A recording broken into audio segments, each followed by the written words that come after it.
Hi, thanks for tuning in, and we are back on In Realty. Last month, earlier in April, the government has announced and also launched the My First Home scheme, which is useful for the younger generations who are faced with high cost of living as well as the exorbitant real estate prices. So with me today again, please welcome James Ong of Fortis FP. So James is going to tell us on how one can work on their budget with this whole My First Home scheme. Thank you, James, for being with us today. So, okay, the government has launched the My First Home scheme earlier last month. So, care to enlighten us on the details of what My First Home scheme is all about? Yes, thanks, Lina. Okay. Nice to see you again.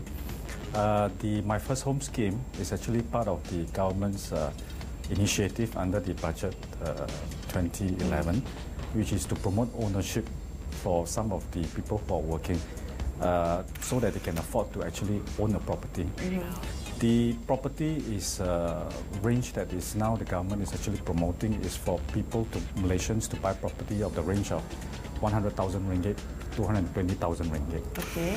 Which is open to people who are less than 35 years old, up to 35 years old, earning up to a gross income of 3,000 per month. Okay. They must be in the private sector. They must be employed for at least 6 months. All right. And out of this income that they take home, 1/3 will be actually used for the payment of installment for them to acquire this property. So in other words, if they earn 3,000 ringgit, 1,000 ringgit will be used to actually buy this property.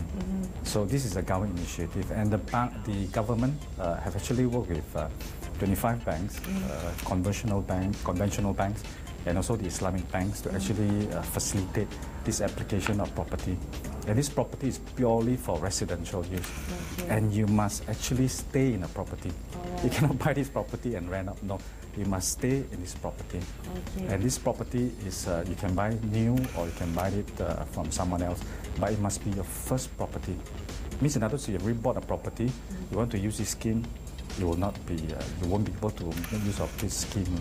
All right. So, for a person who earns 3,000 a month, that is, I could say, it's just nice for a single person to just live by every day with such pay. So, can one really afford to have a property? Okay. The government intention is to allow people who are young. So that's the reason the capping is up to 35 years old. Okay. So up to 35 years old, most people have the capacity in the future to earn it.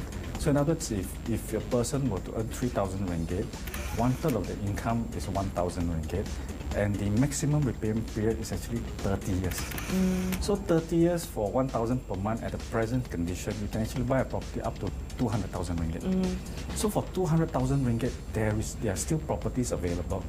But it may not be in the center of business activities. But if you look outside the Klang Valley, which is, let's say, like Ipoh, small town like Tangka, Johor Bahru, Seberang Perai, Kuantan, I'm very sure there's still more properties around that range. But I've said, this is a government initiative to cater for young people who are working, who are starting out to own properties.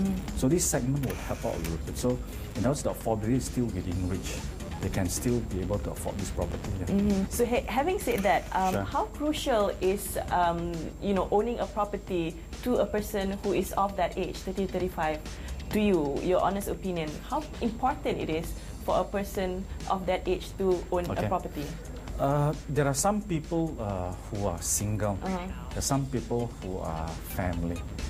It's just like whether a person needs a bike or needs a car. Of course, you want comfort, you buy a car. If it's not boyfriend, girlfriend, you take one. Same goes for property. If you find that you're living alone, sometimes you may not need to buy a property because property has a commitment. You have to pay this, pay that, and you don't utilize the maximum space unless you're buying because your mother, father, or parents or sisters stay with you.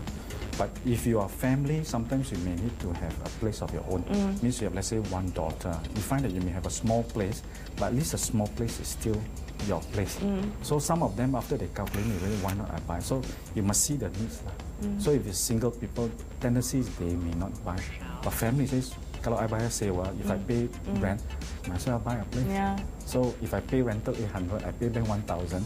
Why not I own a place? End of the day, the place is mine. Then after maybe a few years, things always get better. We always look at things getting positive. Once they can afford it, they can upgrade. So it's a midterm decision for people to compare. Okay, right? and that's another dilemma, to buy or to rent. Yes. Because that's what we're going to discuss next week again with James Ong, to buy or to rent. We'll see you again next week on In Realty.